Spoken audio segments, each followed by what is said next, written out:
Programs on MPT are made possible by our members and the following.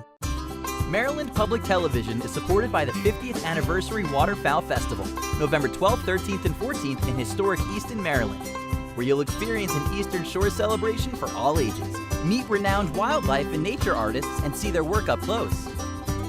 Enjoy the food, beer, and wine of the Chesapeake, calling contests, retriever demos, and much more. Tickets and info at waterfowlfestival.org.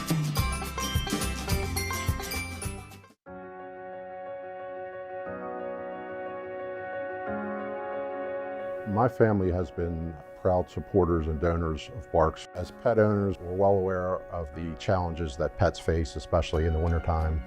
J.F. Fisher has decided to partner with Barks in addition to our business relationship, maintaining their HVAC systems and plumbing systems.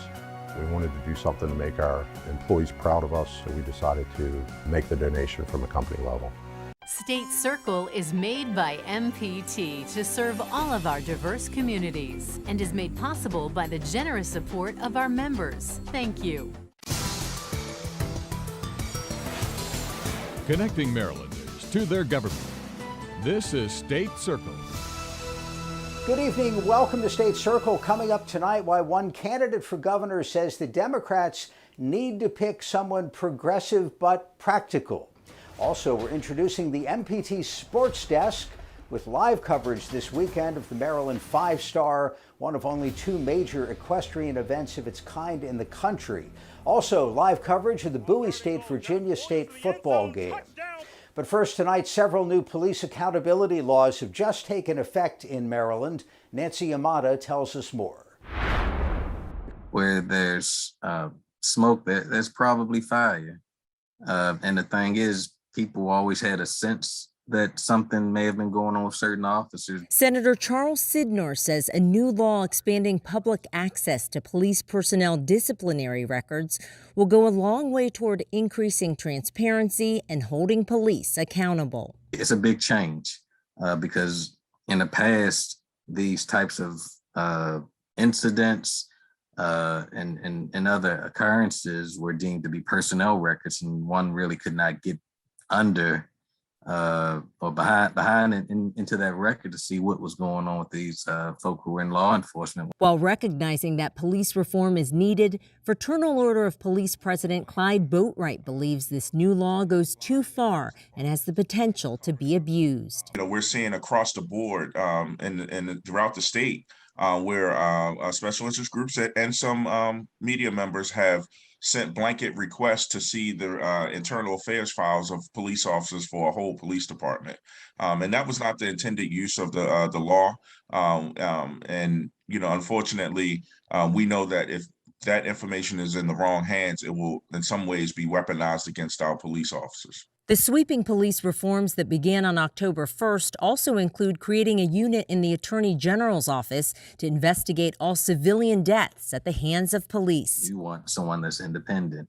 The public felt that there were not investigations that were being done properly and felt it was difficult for the police to police themselves and to do their own investigations. And in another change, police are now limited to serving no-knock warrants between the hours of 8 a.m. and 7 p.m. So surprise middle-of-the-night raids are no longer allowed. The fact of the matter is these no-knock warrants, they're not only dangerous for law enforcement, they have now proven dangerous and at times deadly for civilians. We're just giving the criminal element a head start, and it creates a serious officer safety issue to now have to knock on the door and wait 20 seconds before you make entry. While FOP President Boatwright says these new laws further erode police morale, those who push for these changes say they'll go a long way toward restoring trust and transparency.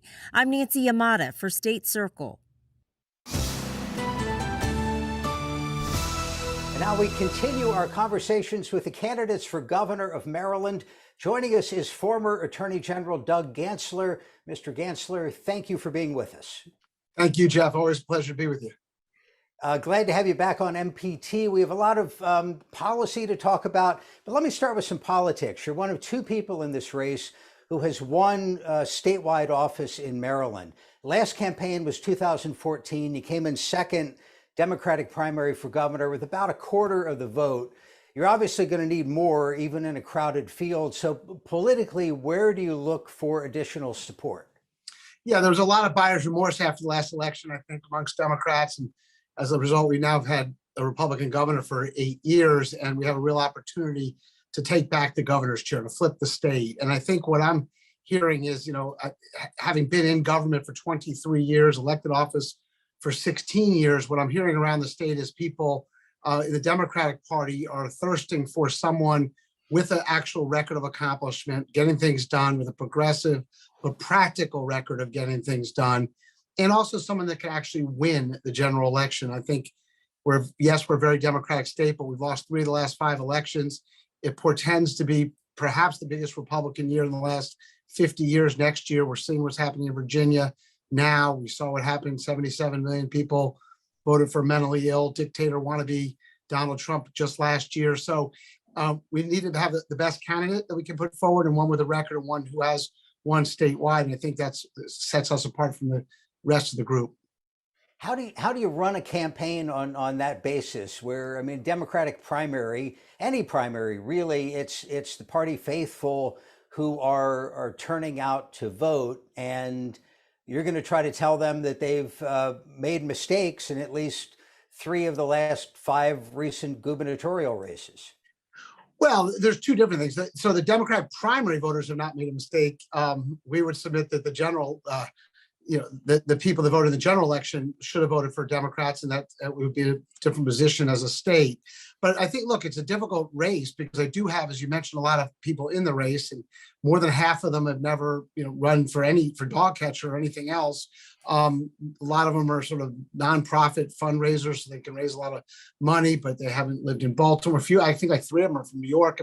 It's going to be an interesting race. And then we have the 74-year-old tax collector, Mr. Francho, who's also running and has also won statewide. And so there's a lot of shifting currents in there, and we'll see how it all plays out. But I think, look, we're running our race. We think we're by far the most qualified. We certainly believe that we're the most likely to win the general election. And so far, our message is resonating as somebody who has led in times of crisis. And we are in a time of crisis in COVID and coming out of COVID. And I've led in times of crisis. So I think it's going to be, we just have to get our message out and run our race. Governor Hogan won in 2014 with a message about changing Maryland. What, if anything, would you like to change about Maryland? Well, I think there's sort of 3 things that pop into my mind. One is coming out of COVID. The economy and the disparities that were sort of we shed light on in public health is one piece of it, and that's sort of tied to coming out in terms of the economy, rebuilding. Once the federal government stops funding all the states, people are going to be hurting, and we need to have somebody who has that experience. I was president of all the attorneys general of the United States during the national mortgage foreclosure crisis, and that was a crisis, and we kept hundreds of thousands of Marylanders in their homes. We went after the 5 big banks. We got almost $2 billion to do that. And that's the kind of experience and leadership that we're going to need to bring our economy back after COVID, and particularly Baltimore, but around the entire state. And then the second is climate change. And we hear that all the time. And when I was Attorney General, I was the Environmental Attorney General for Maryland, cleaning up the Chesapeake Bay. And now we've got climate change. So we have to stop sprawl. We have to make sure we have solar energy. We make sure we have wind energy. We have to set up the infrastructure for our state in terms of electric vehicles coming in. And then the final one is criminal justice. I was a federal prosecutor under Eric Holder. I was the state's attorney in Montgomery County, and I was the Attorney General of Maryland. And I've led during a crisis there as well. And during the Beltway snipers and other cases, we led during that. And now we have to reform the police, but we have to, and law enforcement in general, but we have to recognize that crime disproportionately affects communities of color and underserved communities. So we need somebody in office. I'm the only person running on either party that knows the difference between a conviction and an indictment. And we've done an enormous amount in terms of criminal justice reform going back, but going forward, we need to make sure people are safe and people can go down to Baltimore City and go around the rest of the state, because crime is booming, and we need to make sure that we put a kibosh on that and get violent criminals off the streets, make sure we have domestic violence dockets all over the state, make sure we have drug courts all over the state, because we incarcerate way too many people and we need to get them an opportunity to get out. We need to make sure we train our police departments for cultural training and have diversity within our police departments. And we need to make sure that everybody has 2 years of a degree, advanced degree, before they become a police officer. The state legislature has made some changes in criminal justice over the past few years. Are you saying that they went too far in any of that? No, I'm not at all. I just think we have to address the real issue. I mean, no-knock warrants, chokeholds, and that kind of thing affect the African American community as well as all communities. But we really need to focus on what is disproportionately affecting the African American community. And so when I was state's attorney, I was the first state's attorney in the United States to fully implement community prosecution, helping bridge that trust gap between the community and law enforcement that serves them. Every time a police officer shot his or her gun, I put that case in the grand jury. I didn't whitewash it. I let 23 members of the community decide whether or not that was a justified shooting or not.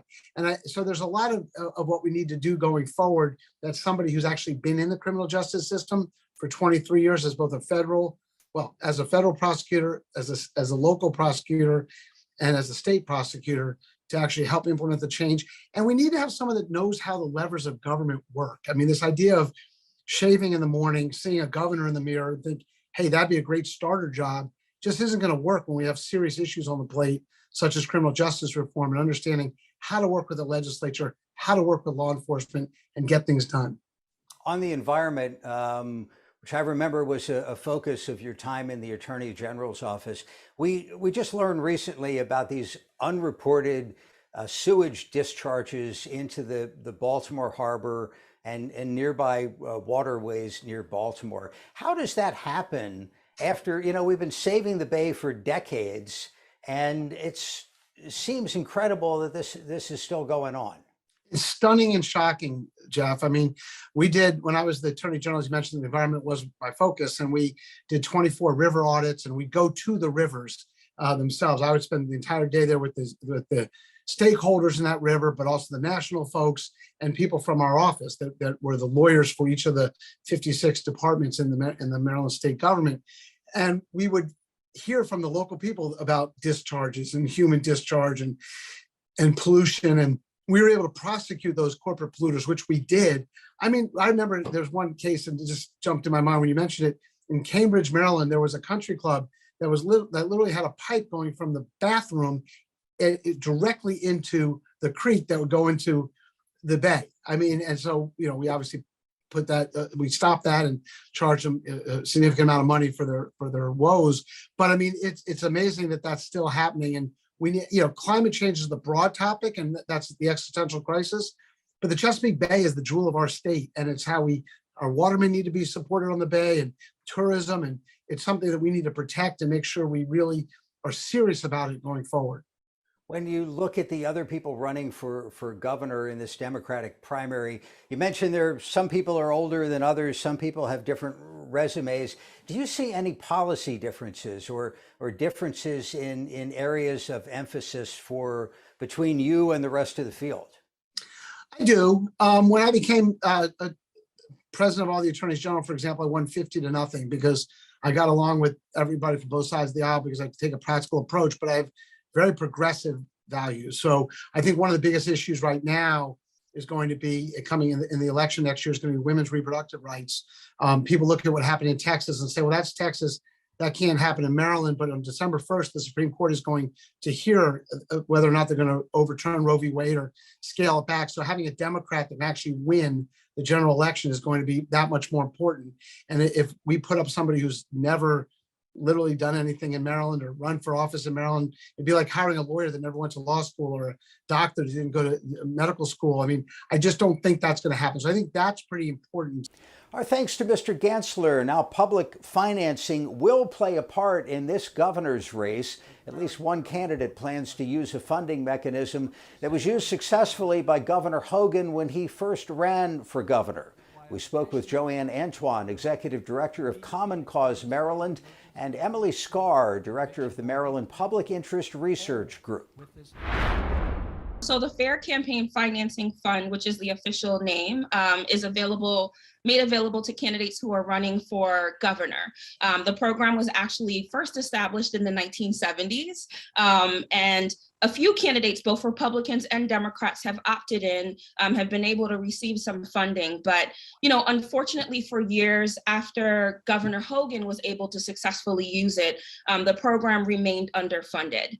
And I think for us as a coalition, so we, Common Cause, Maryland PIRG, we help lead the Fair Elections Coalition, which has been championing these small donor public financing programs at the local level. We knew that in order for us to kind of pass these reforms statewide, that we needed to start off by fixing the status of this program. I was going to ask, how effective can they be? I mean, all the candidates are out there raising money. The course of the campaign, they're going to raise tens of millions of dollars. You think a lot of it probably comes from people who have a cause or want to support a candidate with similar opinions. Obviously, there are people buying access too. Yeah, so the point of the public matching system is so candidates can remain competitive and not necessarily outspend all competition. But the updates to the campaign finance system enables candidates to receive up to $3 million in matching funds through receiving only small donations from Marylanders. So it's certainly not easy to get all that money. We know that if candidates really tap into small donor base of Maryland, they can raise real money to remain competitive with traditional candidates. What are the trade-offs for them? Because they're then only accepting small money? Yeah, so there's some new stricter requirements on the public financing system that has existed in the previous program. Candidates can only accept donations of $250 or less. So no money from corporations, no PACs, no business money at all. And they can only receive matching funds from donations from Maryland residents. So they can still take their $200 from their grandmother in Florida, but only donations from Maryland residents are eligible for matching funds.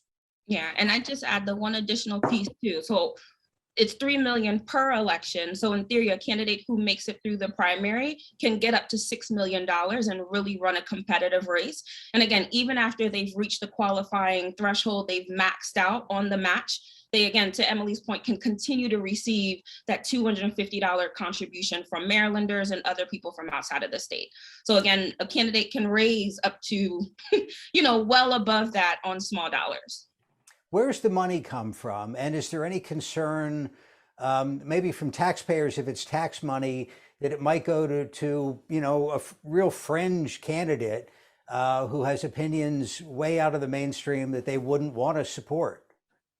So the money comes from a mixture of donations through our tax system as well as general funds, and that's always how it's worked. And we're very excited that the legislature actually just enacted full funding for the system, so candidates can use it. More than one candidate will have enough access to the money.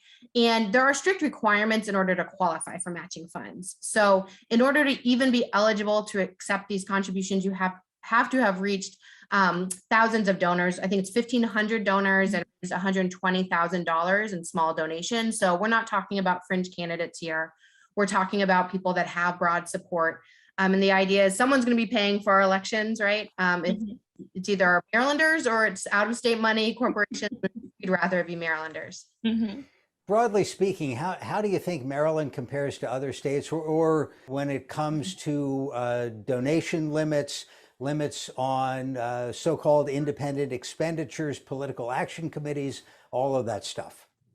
Similar to other states, there is an influx of big money, coming into all of our races at all levels of government. But I think when we look at Maryland, we are the model public financing state. I think we are the one state right now that is continuing to pass these reforms, not just fixing the gubernatorial program, but more recently, we know that Baltimore County voters approved a charter amendment, and, we expect them to introduce a bill in the coming months. So Maryland really right now has the most robust set of programs throughout the state that I think is going to set us on path to hopefully establishing a program for the General Assembly and other state offices as well. We know that there are other fixes that need to be made, right? So small donor public financing does not address all of our issues. We have been working to address things like the amount of money that is coming, or I shouldn't even say the amount of money, but the abuses of businesses, LLCs in the state, and the way that they've been able to kind of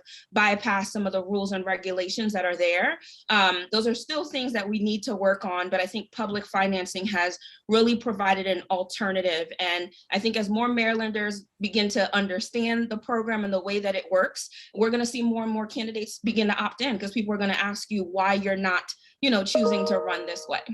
Yeah, I would just echo that. While Maryland is certainly at the forefront by providing an alternative to large and wealthy donors through our public financing system, there are lots of states in the federal government that bans direct corporate contributions to candidates, and we don't. Maryland is kind of behind on that, and we wish Maryland would ban direct contributions from corporations to candidates at all levels of office. How do we do on disclosure? How frequently reports have to be filed, that sort of thing? We have a robust reporting process. Candidates are required by law to disclose, information on where the money is coming from. Even organizations that maybe are working on ballot measures and forming campaign committees are required to disclose, once they've reached a certain threshold, who your donors are, right? Which gives us a sense of what other outside entities may be coming in to influence our elections, and even ballot measures and issues that are being decided at the local level. Candidates are required to report quarterly. Quarterly at the municipal level, there are some differences there as well, but I'd say we've got a fairly transparent process. There are loopholes there, and there are improvements that we hope will be made. Again, I think when we're looking at businesses, that is a good example of a lot of times where we're not able to truly see who has formed the business, and it's not clear where there are red flags when you're looking at a candidate's campaign finance report. We thank Ms. Scar and Ms. Antoine. Now some exciting programming notes. We are introducing the MPT Sports Desk tomorrow at 12:30. Hosts Jim Hunter and Mark Gray will set the stage for a weekend of special programming. We will tell you about our coverage of the Bowie State football game in a moment. But first, here's Jim on the equestrian event already airing and streaming on MPT. Thanks, Jeff. We're now at the exciting midway point of the Maryland 5-Star at Fairhill. 2 days of competition in the books in the sport known as eventing or equestrian triathlon, and 2 more thrilling days coming up this weekend. You can watch it right here on MPT or stream it on your mobile device. Let's take a look now at some of the highlights from this 5-star level competition. The wait is finally over. The Maryland 5-Star at Fairhill joins the world's calendar of 5-star events as the 7th only at this very top level. The first day of dressage saw Lynn Szymanski and RF Coolplay lay down a score of 28.0. Lynn rode this horse to an individual silver medal at the Pan American Games in Lima in 2019 and steps the horse up now to the first time at the 5-star level. Interestingly, this combination ended up on the same score, and they were also individual silver medalists at Pan American Games level. Hannah Sue Burnett and Harper Pilot, who took that accolade back at Guadalajara in 2011. Since then, this horse has become a stalwart of the US eventing scene and the 5-star level, and looking 18 years young to share the lead at that stage. But then one of the overseas raiders, recent member of the gold medal winning team at the Olympic Games for Great Britain and world #1 at the moment, a 2-time winner of the Kentucky 3-day event at the 5-star level here in North America. With this horse, Cooley Masterclass, Oliver Townend took over the lead on 21.1, a massive advantage after day 1, with cross-country ahead of these competitors on Saturday. But there are plenty who could chase down that gap and that lead tomorrow here at Fairhill. But after day 1, Oliver Townend and Cooley Masterclass are our leaders. Hannah Sue Burnett and Lynn Szymanski with that equal second place. Jenny Brannigan for the USA sits 4th. Buck Davidson and Carl Avo, the very first in the ring, sits 5th. And Jessica Phoenix flies the flag for Canada towards the top of the board with Bogue Sound. but it is very, very close packed behind them. There's a lot to be done with cross country coming up on Saturday. This is going to be far from a dressage competition, but the dressage lead is with world number 1, Oliver Townend for Great Britain here at the Maryland 5-star at Fair Hill. It's a big sports day tomorrow. We'll also be live from Prince George's County for the Bowie State Bulldogs home game against the Virginia State Trojans. Trojans have won 2 straight after losing their first 3 games of the season, while the Bulldogs have reeled off 5 wins in a row after losing their season opener. Kickoff is set for 1 o'clock. And then our Maryland 5-star coverage begins at 5:30. Most of the world-class riders you'll be seeing started in their youth. MPT's Charles Robinson now on a program showing students that horsing around has its benefits. I'm Ahisamak Don. I'm the founder, along with my wife, of City Ranch, Inc. And we're a nonprofit organization that focuses on Baltimore City, but we are really a inside the Beltway organization to provide accessible and affordable horseback riding to the community. The City Ranch is located in Baltimore County. It began in 2007 as an outreach program for city schools. It's now a farm, complete with pastures, riding trails, and practice facilities. Not only do you get to ride, but you also learn what it takes to care for these animals. I like the horses and like the most annoying horses. And that pony that just went up, Edge, he is tough but so cute that you can't say no to anything to him. So here at City Ranch, you'll find a number of young people. But what you don't see is how it's changed their lives. It really does calm me a lot, just having a really bad day at school, so I just come here and I ride all my worries away. It's really fun and all. They're challenged all along, normally. But this is a different way. Here's a great big animal that they're asked to engage with. And so then that means they've got to step out of their lane.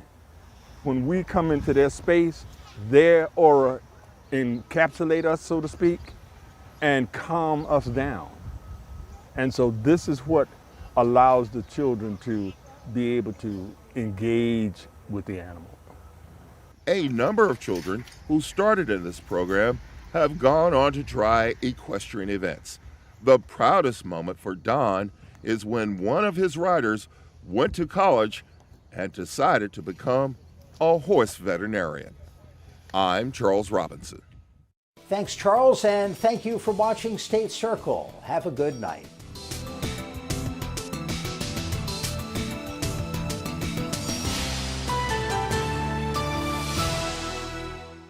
This program was made by MPT to serve all of our diverse communities. The University of Maryland, Baltimore's Cure Scholars Program empowers students in Baltimore's underserved and vulnerable communities in STEM education. Learn more at umaryland.edu/cure-scholars. The Maryland State Library for the Blind and Print Disabled serves Maryland